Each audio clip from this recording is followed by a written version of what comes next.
Beaucoup, Monsieur le ministre. La parole est à Monsieur Philippe Bolo pour le groupe démocrate. Merci Madame la Présidente.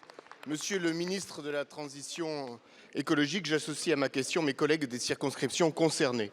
Après les côtes du Finistère en décembre, après celles de la Vendée début janvier, c'est désormais les rivages de la Loire-Atlantique qui sont souillés par des vagues de billes de plastique. Cette pollution est catastrophique et irréversible. Par millions, les billes de plastique envahissent les zones littorales, rendant leur nettoyage tellement fastidieux qu'il en devient impossible. Les dégâts de cette pollution sont considérables pour la biodiversité marine. Poissons et oiseaux ingèrent ces microbilles qu'ils confondent avec leur nourriture. Au-delà de la faune marine, la pollution va impacter le tourisme et l'économie locale, sans parler des impacts encore méconnus de la présence de ces microplastiques sur le long terme pour les milieux et pour la chaîne trophique marine. La situation provoque une émotion légitime. Les maires des Sables-d'Olonne et de Pornic, suivis par la présidente de la région des Pays de la Loire, ont porté plainte contre X. Plusieurs associations ont également saisi la justice. Aux côtés des élus et des associations, l'État a lui-même décidé de porter plainte. Monsieur le ministre, comment envisagez-vous de mobiliser vos services scientifiques et techniques afin de mener les investigations indispensables pour identifier la source de la pollution et ses responsables? L'arrivée des billes de plastique sur nos côtes démontre que le programme volontaire Clean Sweep porté par l'industrie plastique pour éviter les pertes de ces billes dans l'environnement est insuffisant. La législation doit être renforcée. La loi AGEC de 2020 impose aux entreprises des obligations pour éviter les pertes de billes de plastique dans l'environnement. Monsieur le ministre, des moyens de contrôle ont-ils été mis en place pour s'assurer de l'application de ce que nous avons voté dans cet hémicycle?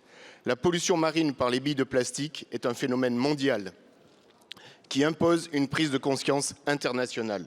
Monsieur le ministre, envisagez-vous de porter la voix de la France sur ce sujet lors de la deuxième session des négociations du traité international sur la pollution plastique qui se déroulera à Paris au printemps 2023. Je vous remercie, mon cher collègue. La parole est à Monsieur Christophe Béchu, ministre de la Transition écologique et de la cohésion des territoires. Madame la Présidente, Mesdames et Messieurs les députés, Monsieur le député Bolo, ce que nous vivons est un scandale absolu, une marée blanche qui, vous l'avez dit, après la Vendée, le Finistère, le Morbihan, touche tout particulièrement la Loire-Atlantique. De quoi parlons-nous? De granulés qui font entre 4 et 5 mm de diamètre, extrêmement complexes à ramasser, qui atteignent parfois des concentrations de 100 à 200 granulés plastiques industriels par mètre carré. Compliqués à ramasser, s'insérant dans les écosystèmes, ingérés par l'ensemble des animaux et laissant le désarroi des élus, des associations qui pourtant, comme ça a été le cas à Pornic à la fin de la semaine dernière, essayent de se mobiliser. Le gouvernement est révolté, il joint la parole aux actes. Nous avons, avec Hervé Berville, mon collègue secrétaire d'État à la mer, signé le dépôt de plainte auprès du procureur de la République. À la minute où nous nous parlons, les experts du centre de documentation et de recherche sont sur place à la fois pour regarder les procédés, pour améliorer l'exfiltration, mais surtout pour déterminer l'origine, d'où ça vient. Vous l'avez dit, la loi AGEC a posé un principe en 2020. Les décrets d'application ont été pris depuis le 1er janvier 2022. Notre pays est un des rares à imposer à tous les sites industriels, aux ports, aux plateformes logistiques, des dispositifs de séparation, de filtres qui permettent de capter ces billes si elles devaient s'échapper. Et les audits pour la première année d'analyse sont sur le point d'être rendus publics.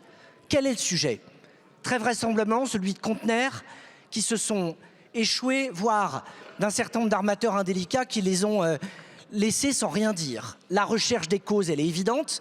La nécessité d'agir pour la suite, elle est tout autant. Fin mai, à l'UNESCO, la France accueillera effectivement la deuxième session de négociation pour l'élimination des produits plastiques. Dans la continuité du rapport de l'OPEX, par exemple, que vous avez signé, et de nos engagements, nous ferons de ce sujet un des marqueurs clés du combat contre le plastique. Je vous remercie, Monsieur le ministre.